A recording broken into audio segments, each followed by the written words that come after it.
Sulawesi Selatan ini menjadi salah satu sentra pembinaan prestasi di antara 10 Sulawesi Selatan yang masuk di dalam.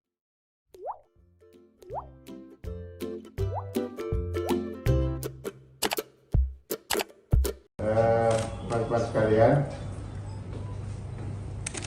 siang ini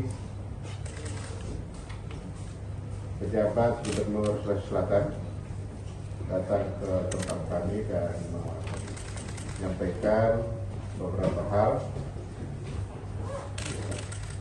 Di antaranya adalah perkembangan yang ada di Sulawesi Selatan tentang pembangunan, dan samping itu juga hal yang terkait dengan kegiatan olahraga. Ada dua hal yang kami diskusikan tadi. Yang pertama, dalam Grand Design olahraga nasional atau desain besar olahraga nasional kita,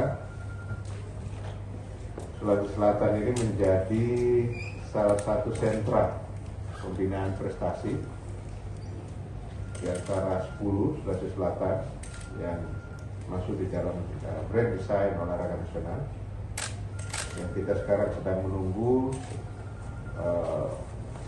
penyelesaian Perpres sehingga itu menjadi dasar hukum untuk Grand Design.